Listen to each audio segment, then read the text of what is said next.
Je suis un citoyen ordinaire. Bon, ce qui a de l'importance à mes yeux, c'est ce que je dis. Hein? Ce sont mes déclarations, mes analyses.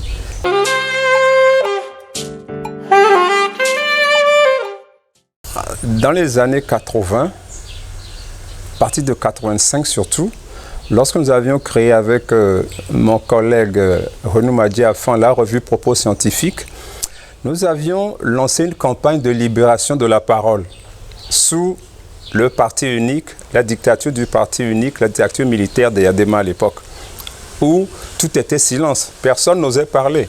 Hein? Mais nous avons dit, aucune loi ne dit interdiction de parler. Donc parlons, parlons, parlons. Et nous faisions des conférences dans les centres, partout à dans les centres culturels, à l'université même, etc. Et nous incitions les étudiants à faire de même. Et c'est parti comme ça. Et en plus, voyez-vous, la chape de plomb était telle que, après 23 ans de dictature, en 90, les gens n'en pouvaient plus. Et finalement, ça a éclaté avec le 5 octobre, avec les étudiants. Différents mouvements estudiantins se sont formés à l'époque et il fallait du courage parce que chaque fois que des mouvements estudiantins autonomes et démocratiques se créaient, et Yadema créait des groupes fantoches avec des étudiants pour, disons, servir d'adversité face à ces étudiants qui voulaient la liberté, la démocratie, le multipartisme. C'était les slogans à l'époque. Et il y avait des affrontements sanglants. Hein, et souvent, ces étudiants transformés en milices de Yadema, certains étaient armés hein, et faisaient beaucoup de grabuge. Mais les étudiants démocrates résistaient. Parce que ces étudiants étaient conscients qu'ils avaient leur rôle à jouer dans le changement que voulait le peuple togolais. Hein, contrairement aux voyous payés par le régime pour empêcher le changement. Donc par rapport à ces choses-là, nous nous sommes mobilisés, hein, malgré toutes les menaces, les affiches qui nous condamnaient à mort chaque semaine, hein, sans compter les agressions, les menaces, etc.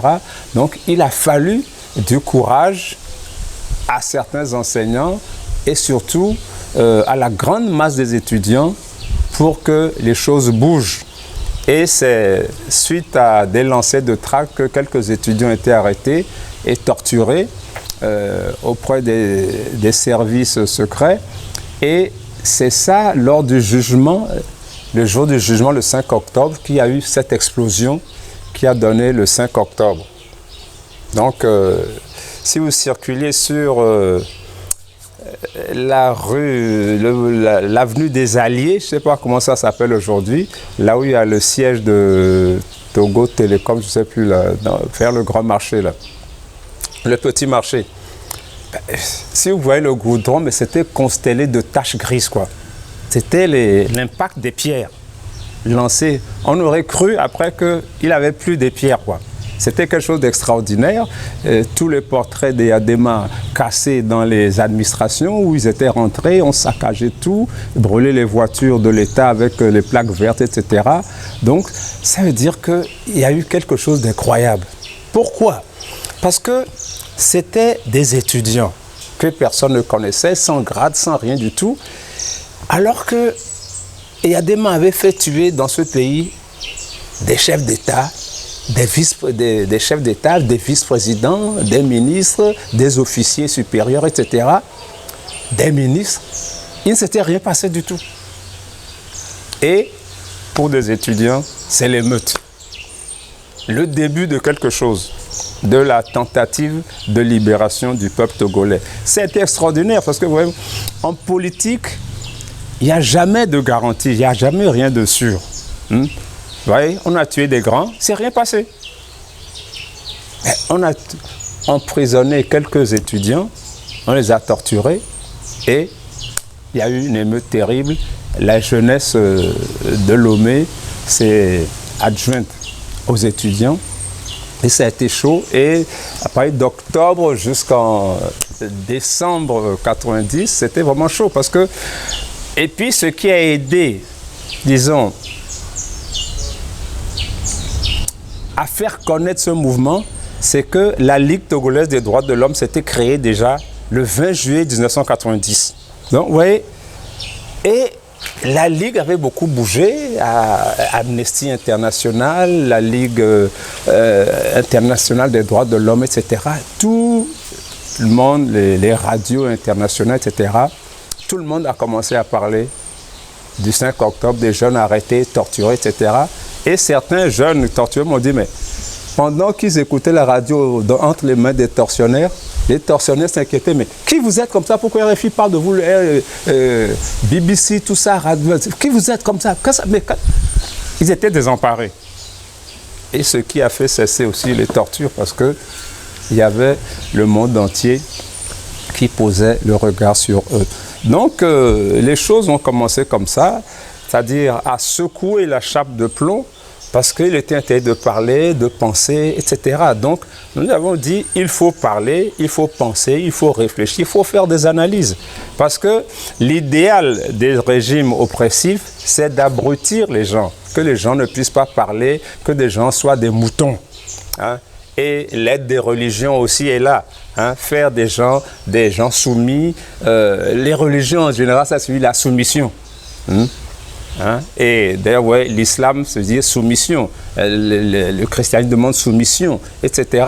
Même nos religions traditionnelles aussi demandent la soumission à un certain ordre qui profite à une certaine élite.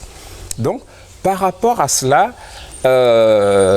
les clergés catholiques, protestants, musulmans étaient à fond derrière la dictature à l'époque. Ils faisaient des messes, des cultes à la gloire de Yadema, le comparant à Jésus et sa mère à la Vierge Marie, hein, chez les cathos. Donc, par rapport à tout cela, voyez-vous, la religion a poussé les gens aussi à la soumission à ce régime. Et Yadema le disait très bien.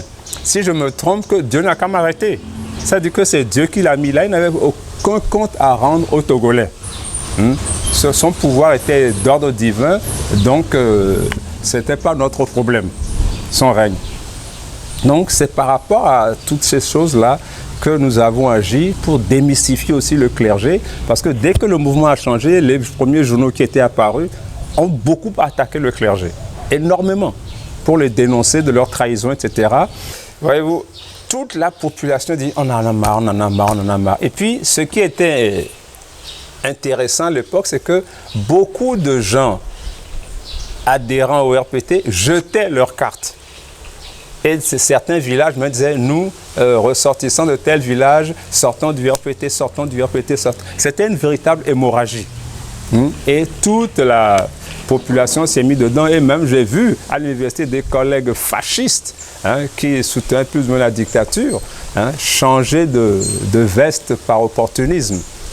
Et je les ai vus, même certains s'inscrire dans des nouveaux partis qui se créaient, etc. Ça m'a surpris. Je me suis dit, mais ces gens-là, j'ai eu un pressentiment qui s'est vérifié par la suite parce que ces fascistes ont infiltré le mouvement démocratique pour le tuer de l'intérieur. Et c'est ce qu'on a vu par la suite. Et beaucoup de gens qui avaient de l'argent se sont dit, bon, maintenant j'ai le pouvoir financier, maintenant il me faut le pouvoir politique.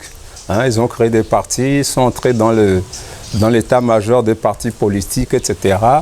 Et ils ont fait n'importe quoi. Et souvent, ils prenaient leur ordre de la dictature, tout en faisant semblant d'être du côté de la démocratie. C'est ça, justement, qui a ralenti le phénomène.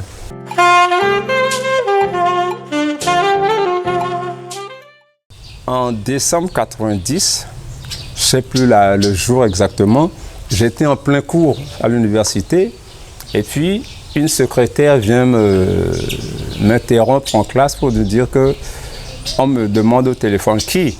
On dit le vice-recteur Gogué. Qu'est-ce que j'ai à faire avec lui? Moi, je n'approche pas ces gens-là. C'est-à-dire, bon, vice-président pour aujourd'hui. Bon, je vais au secrétariat, je prends le téléphone, je dis, bon, bonjour, bon, que le président me cherche. Je dis, quel président? Et le président de la République, à la présidente, mais je ne suis jamais là-bas, je ne sais pas. Bon, il dit qu'il faut que j'y aille tout de suite. Bon, je dis, je peux y aller tout de suite, de toute façon. Je fais un cours et puis j'ai invité un collègue pour faire une conférence aux étudiants. J'irai un peu plus tard. Bon, 1 heure après, je suis parti à la présidence de la République, 6 à la plage, là-bas. Et j'ai dû montrer patte blanche 2 ou 3 fois avant qu'on ne m'installe dans une salle d'attente bondée de gens. Hein, c'était vers 9 h par là. Je me dis, ah là là, je suis foutu. S'il faut attendre que tous ces gens-là passent d'abord, j'en ai pour 16 h ou 18 h. Mais, à mon grand étonnement, au bout de 3 minutes, on vient m'appeler. Et c'est le ministre Amegbo. Bon, moi je croyais que bon, c'était lui. Mais je soupçonnais plus ou moins. Pourquoi déjà? Puisque j'attaquais beaucoup le régime, hein, dans mes écrits. Et il me dit de le suivre, il dit bonjour professeur, vous êtes appelé de main? Oui, je dis oui, donc suivez-moi. Je le suis, à mon grand étonnement, j'arrive devant une porte de bronze, je ne sais pas quelle matière c'est, brillante, etc. Et la porte s'ouvre et puis quelqu'un m'attend comme ça, les mains déjà tendues. C'est Yadema. Elle dit bonjour monsieur le président, vous êtes le professeur après demain? Oui, c'est moi. Donc on va s'installer dans son bureau. Et lui, il est au milieu et 2 rangées de fauteuils latéraux. Je suis d'un côté, le ministre est de l'autre. Et dit, bon, c'est le professeur, vous avez écrit dans la presse un article intitulé « La trahison du clergé togolais ». Hein, et que je leur donne de l'argent, que je n'ai pas d'argent. Moi, je n'ai pas d'argent. Bon, je ne l'ai pas nommé, je dis que les enveloppes circulaient. J'ai écrit que les enveloppes circulaient sous les soutanes. Bon, je dis, bien entendu qu'il y a trahison, puisque au même moment, au Zaïre de Mobutu, à l'époque, le clergé disait qu'il fallait faire la démocratisation, le changement, etc. Et le nôtre disait non, il faut qu'il y ait des gens qui restent encore 1000 ans au pouvoir, que refus de la démocratie, etc. Je dis, mais c'est des bandits. Hein? Donc je les ai vraiment dénoncés avec virulence dans le journal. Je dis, ils ont trahi, puisque tu dis, ils sont les bergers du troupeau. Le troupeau veille là, lui, il refuse. Et eux, ils refusent. Donc ça veut dire que c'est une trahison. Hein? Et il m'a dit, mais il faut, quand il était à Bamako, là, que les étudiants avaient fait des mouvements, il y avait des manifestations pratiquement tous les jours. Et il a dit, mais justement, si vous nous demandiez à nous d'aller apprendre la démocratie aux gens dans les écoles, faire des conférences, on le ferait. Et le ministre dit, si, ça se fait. Je dis non. Et il a dit, si, je dis non. Il dit, si, je dis non. Bon, et finalement, voyant que je ne cédais pas, il a dit, mais quel est le titre de votre article d'ailleurs? Je dis, mais la trahison du clergé. Ah, mais ça c'est grave. La trahison c'est très grave. Je dis, mais comment c'est très grave? Ils trahissent, ils trahissent. Il n'y a pas de... il n'y a pas de voie intermédiaire. Donc, par rapport à ça, bon, on a discuté. Moi j'ai tenu mes positions jusqu'au bout. Et finalement, on dit, bon, au revoir. Mais entre-temps, il avait appuyé sur un bouton, je suppose, je n'ai pas vu, mais c'est sûr, puisque un officier de police est rentré dans le bureau. Il lui a parlé en kabyle. On a boyé un peu. Bon. Je me suis dit que c'est peut-être le comité d'accueil qu'on décommandait. Et je suis reparti. Et quelques jours après, bon, j'ai écrit un article incendiaire dans la tribune des démocrates, toujours pour dénoncer la dictature des Adema. Parce qu'entre-temps, j'avais appris que plusieurs personnes avaient été invitées dans cette vague-là et des gens se sont mis à genoux ou même ont cassé leurs plumes. Donc, moi, j'ai voulu montrer aux gens que quand on a des convictions, on se bat pour ces convictions et puis ce qui peut arriver, bon, ce n'est plus de notre ressort. Bon, moi, je ne l'avais jamais rencontré, c'était la première fois que je le rencontrais et c'était même la première fois que je le voyais de visu comme ça. Sinon, on ne le voyait qu'à la télé ou dans les journaux. Bon, moi, j'y suis allé puis il paraît que là-bas, il fallait un macaron avec le truc de RPT dessus, il fallait être en veste, ceci. Moi, je suis parti dans cette tenue-là, j'étais en jean, basket aux pieds, chemise comme je m'habille d'ordinaire. Elle dit non, moi, j'y vais comme ça. Bon, on ne m'a rien dit, mais bon, je soupçonne que il a été désarmé par ma sincérité. C'est ce que je soupçonne, hein, je ne sais pas. Parce que, je dis, quand il a appelé un officier de police, lui a parlé en kabyle, je n'ai pas compris du tout, j'ai soupçonné que je devais être arrêté. Mais qu'il a dû décommander l'arrestation. Parce que moi, j'ai discuté, quand je n'ai pas d'argent, je dis non, il dit oui, je dis non, je dis oui. Bon, je crois que ça a dû le changer un peu du concert de mensonges et de flatteries auquel il était habitué. Hein? Parce que quelqu'un qui est habitué à n'user que de la force, etc., ils ont parfois ce comportement vis-à-vis des gens qui peuvent leur dire la vérité, hein, sans les insulter pour autant. Donc moi, je lui ai dit les choses comme je les pensais, comme je les voyais, tout simplement. Donc, on a discuté, bon, quand on n'est pas d'accord, bon, le ministre a appuyé. Et puis, ce qui m'a surpris pendant la discussion, c'était le ministre. Souvent, il éclatait de rire face à ma réponse. Alors que je ne disais rien de comique, mais il rigolait. Hein? Et je suppose aussi que lui aussi, c'est mon culot qui le surprenait, que peut-être il se disait que mais, ce gars, il a une attitude suicidaire, c'est-à-dire dans leur système, je devais passer à la casserole nécessairement.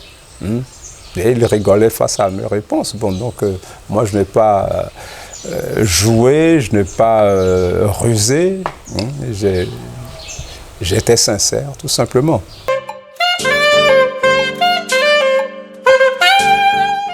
Le travail de fond, c'était sur la conscientisation. Hein? Parler aux gens, parler politique, et dire les choses, faire les analyses, parce que bon, les gens ne sont pas bêtes. Ils savent qu'il y a une chape de plomb, hein, il y a la terreur qui règne dans le pays, les gens disparaissent, on les enferme. Parce que la preuve, voyez-vous, nous avions invité l'écrivain congolais, Sonila Boutansi, sur le campus. Il est venu dans un autre cadre, mais nous on l'avait invité sur le campus. Et devant les étudiants de l'amphi, ils disaient, parlez, c'était sa formule, on ne vous fera rien. Mais il fallait voir les cris. Oh, au Togo, monsieur, la peau fait mal, hein, au Togo, Togo, on torture, hein, etc. Disaient les étudiants, on ne peut pas Togo, parlez. Ben, il venait d'une dictature aussi, le Congo, des Sassou, qui sont encore au pouvoir. Donc, on leur disait, hein, parlez, hein, c'est pas interdit, mais ne mentez pas, ne calomniez pas, dites la vérité, et c'est tout.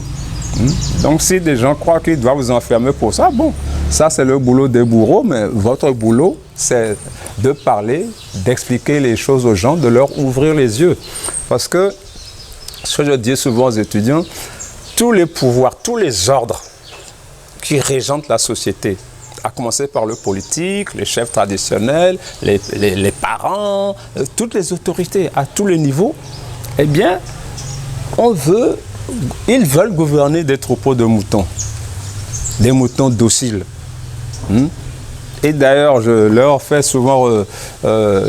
leur souligne souvent une image chrétienne où on voit Jésus avec un agneau sur l'épaule. Ils disent, ben, l'agneau, c'est vous ça. Refusez d'être des agneaux. Soyez des rebelles. par rapport à cet ordre fasciste. Hein, parce que tout le système, jusque dans les pays démocratiques, veut la zombification des citoyens. Il faut refuser d'être des zombies. Chacun doit faire valoir son droit à la résistance. Sinon, on n'aura que des troupeaux de moutons et puis des zombies. La société actuelle va vers la zombification. Et c'est ce à quoi il faut s'opposer par l'esprit critique et le doute. Si on ne doute pas, on ne peut pas réfléchir.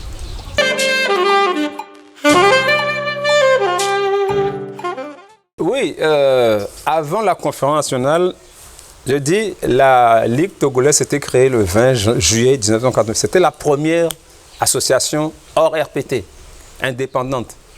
On aurait pu nous arrêter, puisque je me souviens, le jour même de l'AG, au restaurant La Pirogue, on devait commencer à 18h, 18h30, je ne sais plus. Donc on attendait sur le boulevard, au restaurant La Pirogue, c'est aujourd'hui la galerie des glaces, là, vous le palais des glaces, là, sur le boulevard, là. Eh bien, déjà, les services secrets avaient mis leurs agents sur le trottoir aussi, en civil comme nous, etc., des gendarmes en civil, etc. Et des gens avaient reconnu certains d'eux et se sont enfuis. Vous savez qu'ils étaient là. Bon. Quand l'heure est arrivée, on est en train de commencer le travail, mais au bout d'un certain moment, quelqu'un a remarqué une taupe, un espion, et il l'a désigné. Elle a été arrêtée, on l'a fouillée, et il s'appelait, c'était un capitaine de gendarmerie à l'époque, Essor Boko, lui qui est devenu ministre plus tard, là. Il a été envoyé comme espion. Donc, on a dit finalement, il ne faut pas le chasser, il faut le laisser suivre jusqu'au bout, pour qu'il aille rendre compte que nous n'est pas venu faire de coup d'État, mais pour le droit, les droits de l'homme. Et pour qu'il aille rendre compte avec exactitude. Et on l'a laissé dans la salle. À la suite de la Ligue, beaucoup d'associations se sont créées. Les étudiants, on en avait plein, une demi-douzaine pratiquement, le Ould, Meld, Feld, etc. J'oublie même des noms. Et beaucoup d'associations de la société civile. Et quand le mouvement s'est durci, puisqu'il n'y avait pas de parti politique à l'époque, bon, il y avait la CDPA qui se disait clandestine à l'époque. J'avais dit à Logo de Souvi, d'autres, mais prenez le devant, puisque vous dites qu'ils avaient un parti politique. Bon, ils ont eu peur. Bon, on m'a dit que leurs dirigeants disaient qu'il y a demain allait le tuer, etc. S'ils faisaient ça, etc. Bon, peu importe. Les mouvements se sont associés en phare, Front des associations pour le renouveau. Et quand il y a eu des émeutes, finalement des émeutes très dures, après la lagune de Belle et Meurs, etc., il y a eu des tas de trucs. Le phare s'est revendiqué comme porte-parole du peuple. Et Agboibois était notre président à l'époque. Il avait été interviewé, président du CATR, Comité d'action contre le tribalisme et le racisme, dont je faisais partie aussi. Et le lendemain, Eyadema a fait brûler sa villa à côté du garage central. Les membres de sa famille ont été battus, son épouse, etc. Et les pompiers ont été appelés. Ils sont arrivés avec toute l'eau qu'il faut. Mais quand ils se sont rendus compte que c'était la villa d'un opposant, ils ont dit qu'il n'y avait pas d'eau. Parce qu'en venant, ils croyaient que c'était la villa d'Ernest Gnassingbé qui se trouvait dans la même rue, dans les mêmes parages là. Mais ils ont dit qu'il n'y a pas d'eau. Il y a des pompiers qui viennent sans eau pour éteindre un incendie. Vous voyez, donc, et puis d'ailleurs, pendant qu'ils avaient envahi la villa, Agboibois lui était entré dans le maquis. Ils ont pris une machette pour décapiter un soi-disant Agboïbo, c'était un de ses neveux qui lui ressemblait, ils ont cru que c'est lui. Et quelqu'un demande, attention, c'est pas lui, c'est pas lui, c'est pas lui. Donc vous voyez, ils étaient venus pour tuer.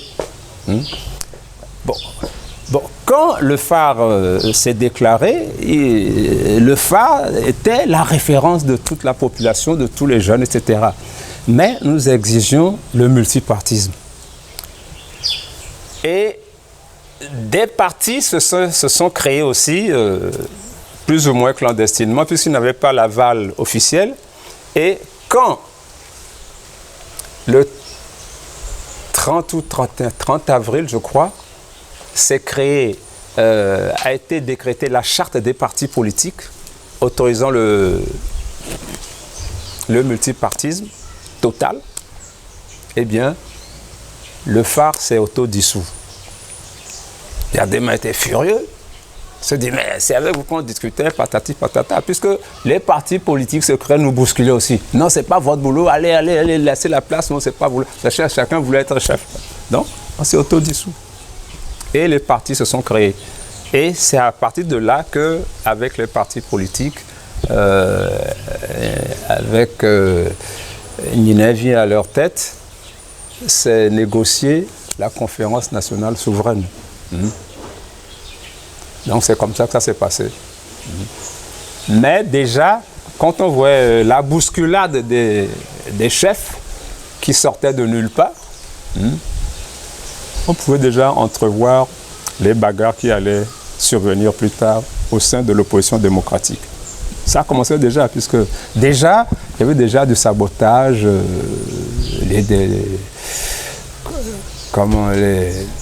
tous les mensonges, etc., bon, les rumeurs, tout ça. Donc ça commençait très mal. Vous voyez?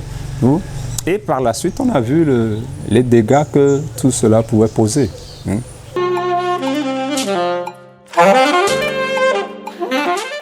En réalité, la conférence nationale a été sabotée par Yadema. Bon, on dit que ça n'a pas marché. La conférence nationale a fait ce qu'elle devait faire. Bon, peut-être avec du radicalisme, certes. C'était normal dans un pays où personne ne pouvait parler. Bon, on a fait le bilan des crimes, etc. Mais le problème, c'est lorsque Yadema a fait retirer l'armée de la conférence nationale. Parce qu'il craignait la contagion démocratique de l'armée. Et il y avait des mouvements des militaires démocrates, etc., qui lançaient des tracts déjà à l'époque. Donc il a craint cette contagion et il y a eu une grosse répression dans l'armée d'ailleurs vis-à-vis de ces militaires démocrates. Beaucoup ont pris la fuite quand ils n'ont pas été assassinés ou emprisonnés, etc., ou chassés de l'armée. Donc par rapport à tout ça, c'est le retrait de l'armée de la conférence nationale qui a saboté parce qu'ils se sont dit c'est à travers eux que Yadema se désengageait de toutes les décisions puisqu'on a été encerclés, ils ont attaqué la radio plusieurs fois, etc. etc. Quand Kofi Gou a été installé comme Premier ministre, on lui a fait un coup d'État. Le 3 décembre 1992, il a été attaqué, la primature, etc. Donc, et Yadema attendait son heure, tout simplement, avec l'appui de la France. Il faut bien le dire, parce que lorsque, à un moment donné, ça c'est mon analyse, la France a fait débarquer ses parachutistes à Cotonou, soit disant que si ça tournait mal au Togo, puisqu'il y avait des émeutes partout, des fusillades, des assassinats par les militaires, les milices du RPT, etc., pour protéger ses ressortissants.